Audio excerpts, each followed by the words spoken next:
निरंतर कर्मों के जाल को रच रहा है और अपने आप को बांध रहा है। आपको मुक्त होना है, बंधना नहीं है। जीव का जन्म कर्मों के अनुबंध से होता है, कर्मों के बंधन से होता है, और उसको अपना ऋण चुकाना होता है। कर्मानुबंध ये बहुत सूक्ष्म विषय है। जैसे आप जिस परिवार में जन्म लिए हैं तो उस परिवार के लोगों से आपका ऋण है, इसलिए उसी परिवार में आप आए हैं।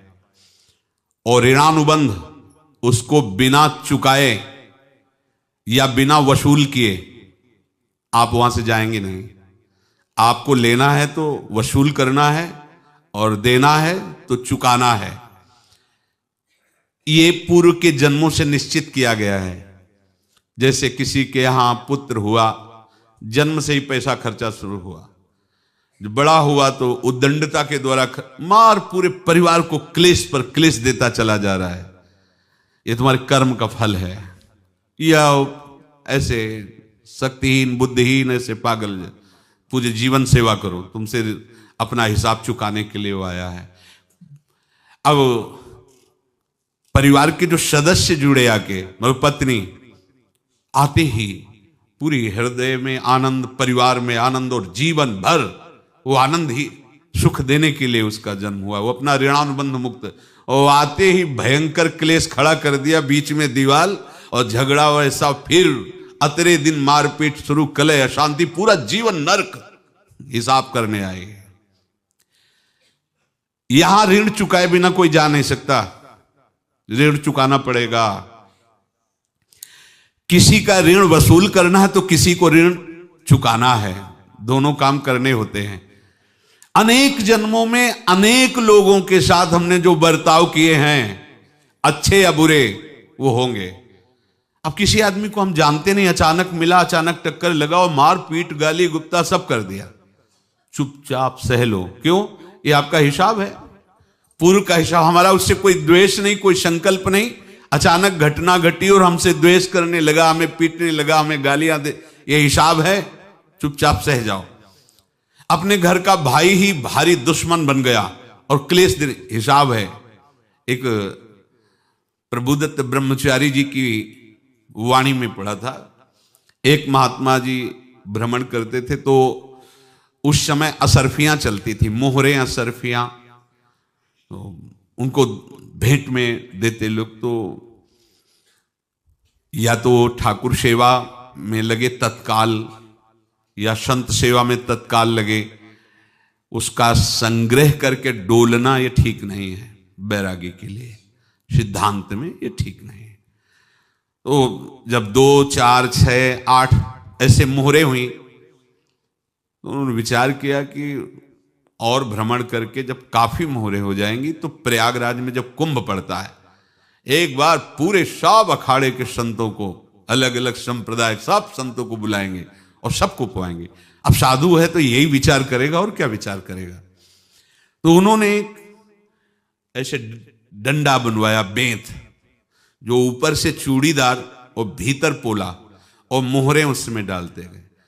और भ्रमण, जहां जहां श्रद्धालु भगत थे सबके यहां जाना और इच्छा रखना कि एक मोहर तो दे ही दे दक्षिणा में। कामना कोई भी हो वो बांधती ही है, ध्यान रखना। इसीलिए प्रभु जो चाहे वो करे, अपनी चाह नहीं रखनी चाहिए, अपनी चाह प्रभु की चाह में मिला देनी चाहिए। धीरे धीरे वो छड़ी भर गई। भ्रमण करने वाले महात्मा चूड़ी लगाई, इंतजार करते रहे। जब प्रयाग का कुंभ पड़ा तो चले। तो रास्ते में एक गांव में पूछा जाता है, जैसे कहीं रुको कि कोई श्रद्धालु ऐसा है जो संत सेवी है। तो कुछ लोगों ने बताया, हाँ एक परिवार है बहुत संत सेवी है और आपको मिलाते हैं उनसे। हाँ ये महाराज घर में रुका, खूब अच्छा हलवा पूड़ी पवाया, और जो घर के मालिक थे चरण दबाए। चरण दबाते दबाते उनकी दृष्टि पड़ी उस डंडे पे। इतना मोटा और ऊपर से कुछ चूड़ी सी भी नजर आ रही, इस डंडे में तो कोई रहस्य है ही है। अब महात्मा जी को खवा पिला के सुला दिया। महात्मा जी जब सो गए तो पत्नी से धीरे से कहा, वो डंडा लाओ बाबा जी का। डंडा, वो चूड़ीदार जो ही खोला पलटाया तो सैकड़ों मोहरे। ऐसे संत रोज पधारे भगवान, तुम आनंद हो जाए फिर क्या। पत्नी से कहा, नाप के कंकड़ लाओ। वो तो महात्मा जी तो खाए खीर पूड़ी, आराम से सो रहे। रात में पूरी प्लानिंग करके उसमें कंकड़ भर के चूड़ी लगाकर सिराने रख दिया, सारी मोहरें हटा ली। महात्मा जी आराम से छड़ी उठाए तो वजन पक्का। वैसे बड़े लोग चतुर होते हैं, पर ये नहीं जानते कि कर्म कितना भयानक होता है। और उनकी कोई संतान नहीं थी, पर धन में इतना प्रेम उनको था। बहुत सावधान। साधु महात्माओं के पास जो अर्थ है, गृहस्थी अगर आता वहीं से है, पर अगर उसको जोर जबरदस्ती या किसी छल कपट से, तो वो उसका विनाश ही करता है। आज तक का प्रमाण है। अब उनको ये भाव पता नहीं होगा, या पता होगा तो लोभ के कारण वो उसको मान नहीं पाए होंगे। महात्मा जी गए प्रयाग में, किसी अखाड़े पर रुके और वहां प्रार्थना की कि कल जो है संपूर्ण अखाड़ों का निमंत्रण किया जाए और सब संतों को भोग पवाया जाए और उनको दक्षिणा भी दी जाए। महंत ने सोचा कि बहुत बड़ा है तो उत्सव है, क्योंकि प्रयाग में कितने हजारों संत महात्मा सब। तो उनका, महाराज बोरों इसमें चीनी और टीनों घी लगेगा, सब व्यवस्था। बोले आप मंगाइए, एक एक हिसाब हम करेंगे, हमारे पास सब व्यवस्था है। बोले कुछ तो पहले दे दो, वो इकट्ठे देंगे हम। उनको था कि अगर हम छड़ी खोला और दो चार मोहरे दी, किसी को पता लग गया तो गड़बड़ हो सकती। बोले हम भंडारे के समय आखिरी में सब कुछ आपको दे देंगे। ठीक है। वो अपने पास से पैसे लगाकर खूब जितना सामग्री सब लाए, लाखों की, और सब संतों को निमंत्रण कर दिया। संत जन निमंत्रित हो गए, भंडारा बन रहा है। तब वहां के महंत है और उनका देखो भंडारा भी बन रहा है, संतों को निमंत्रण।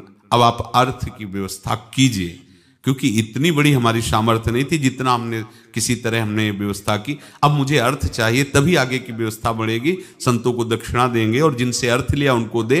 देखो रसोई बन गई है सब। उनका छत में विश्वास नहीं तो ये अभी चूड़ी खोली। उनको तो था ना कि मोहरे हैं, कंकड़। तो अब जैसे कितना उनको सदमा लगा होगा, हजारों संतों का निमंत्रण, रसोई बन, मतलब संत हो के छल कपट। तो उनका, महाराज आपने तो हमारा नाश कर दिया, जो महंत थे। अब बताओ, रसोई बन गई, संत निमंत्रित हो गए और आप ये कंकड़ दिखा रहे हैं हमको। आपने तो हमें बर्बाद कर दिया, हमारी इतनी सामर्थ्य नहीं थी, आप पहले बता देते। संत होकर ऐसा छल कपट। अब वो बोले तो क्या बोले, क्योंकि उनको पता था कि मोहरे हैं इसमें। अंदर से उनका चिंतन गया उसी सेठ के पास, अच्छा ऐसा धोखा हमारे साथ किया, भोगोगे तुम। ये जो निकलता है ना भोगोगे, ये अकाट्य होता है। क्योंकि किसी का भी हृदय, मान लो किसी भी जीव जंतु को आप कष्ट दें और उसका हृदय आह भर जाए, तो वो आह वज्र की लेख है, तुम्हें भोगना पड़ेगा। वो देखो भीष्म जी को भोगना पड़ रहा है ना। सांप को ऐसे धनुष की नोक से उठाया और बंबूल के कांटों के ऊपर फेंक दिया, कई दिन तक शेदा हुआ, वो आह भर करके मरा। तो आपको 6 महीने बाणों की सैया पर आह किसी की ना लेना जिंदगी में। कोई ऐसा कोई आह भर करके कह दिया तुम समर्थ हो, हम तो कुछ कर नहीं सकते, और अंदर से दुखी, फिर तुम्हारी सामर्थ्य काम नहीं करेगी, मिट्टी में मिला देगी। फिर ये तो संत थे और भगवत आराधना के लिए, संत आराधना के लिए ही ऐसा किए हुए थे। अब इनका कैसे मुंह दिखाएं, अब क्या करें। सुबह संत जन आएंगे, सबके बीच में हमारी कि देखो इन्होंने, अब क्या करें। गए और संगम में जाके छलांग लगाई, अपने प्राण त्याग दिए। अब उनके तो पास मोहरे थी और व्यापार बढ़ा, और 9-10 महीने बाद ही लड़का हुआ।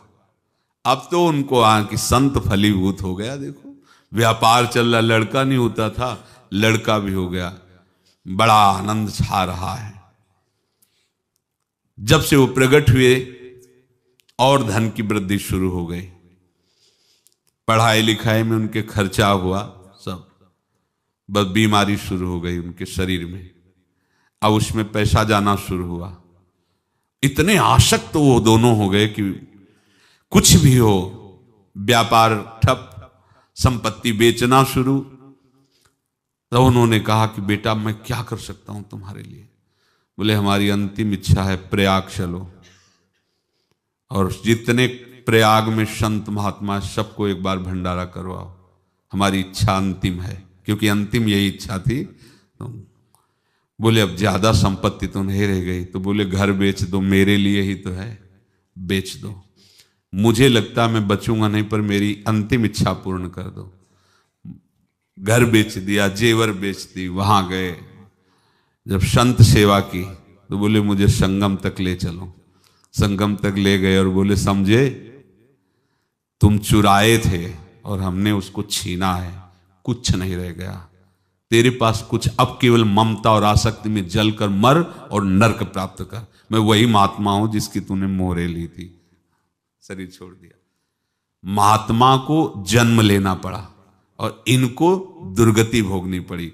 ऋणानुबंध होश में, ऐसा नहीं कि आप जो कर रहे हैं कोई देख नहीं रहा, कोई हिसाब किताब नहीं, जो कर रहे हैं अवश्य में भोक्तव्यम। बहुत सावधान।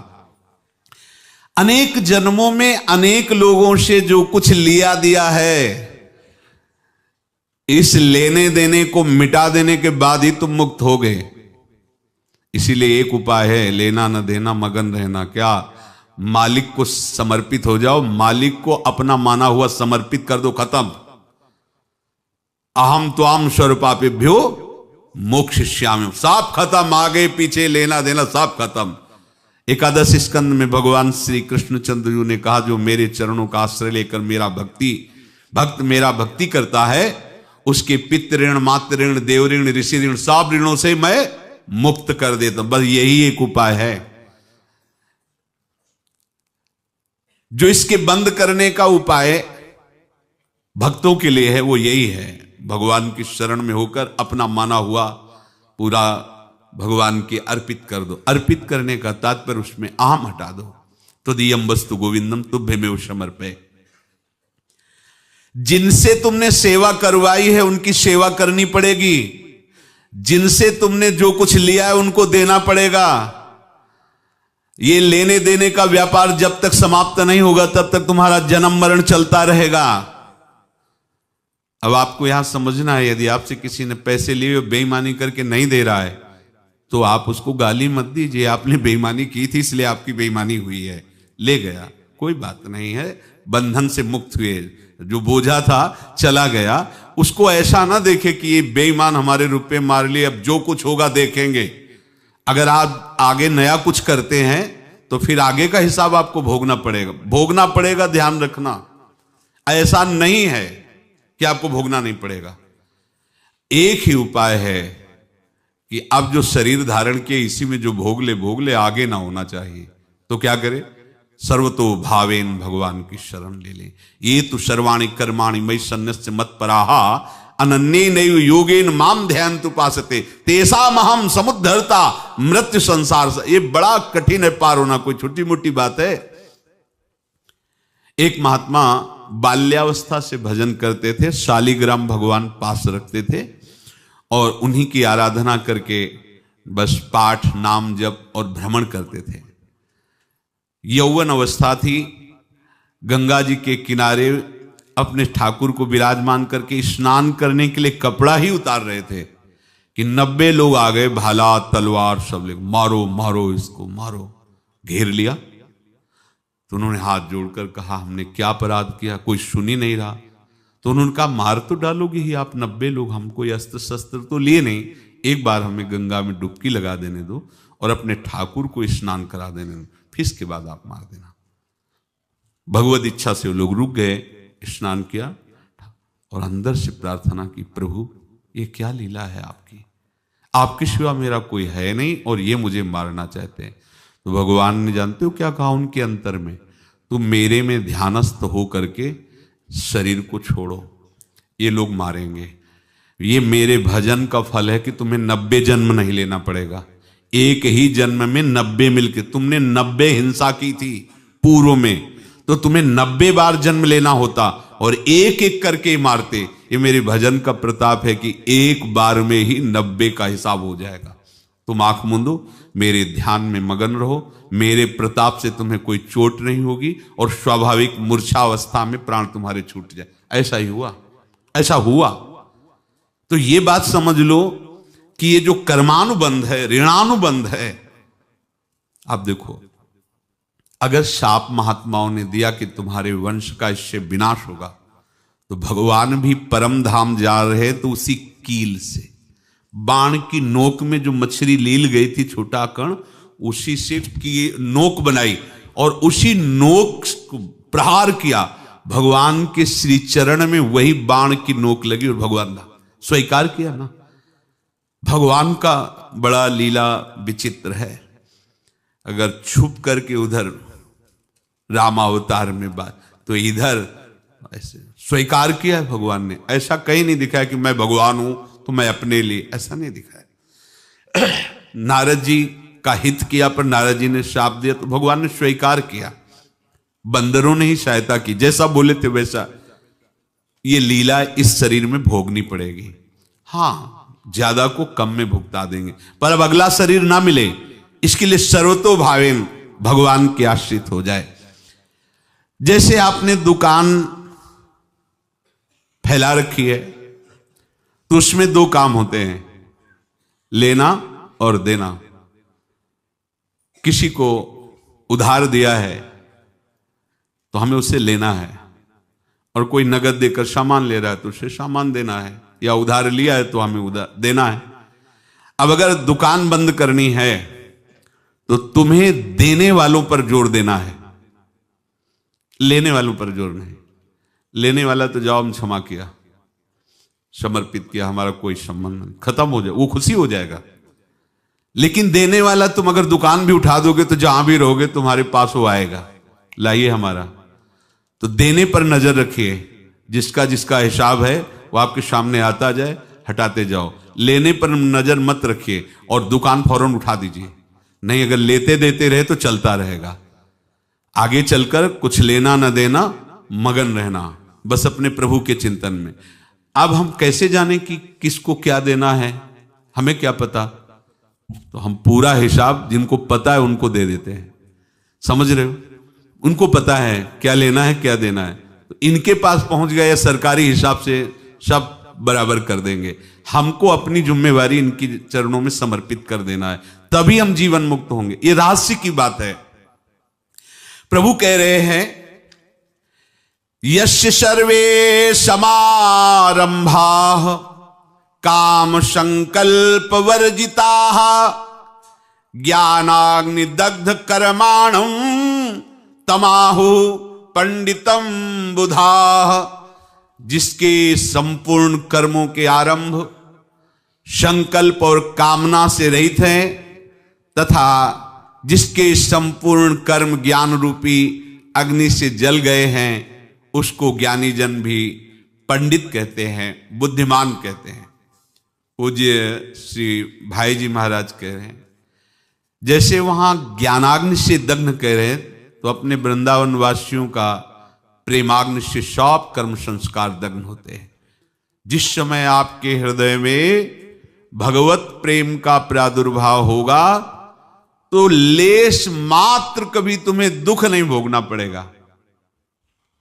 प्रेम का प्रादुर्भाव होते ही दुख का नाश हो जाता है, महासुख।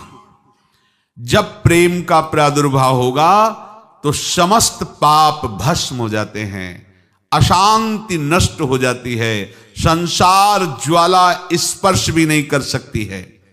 जब भगवत प्रेम का प्रादुर्भाव होता है तो हो सकता है उस उपासक के जीवन में दुखों का पहाड़ टूट पड़े, परिवार खिलाफ, शरीर रोगी, अव्यवस्था, बहुत बहुत कुछ, सब कुछ। कह रहे हैं इतना सब होने पर भी उसके हृदय में कोई भी दुख नहीं होता। ये ऐसा सामर्थ्यशाली भगवत प्रेम है।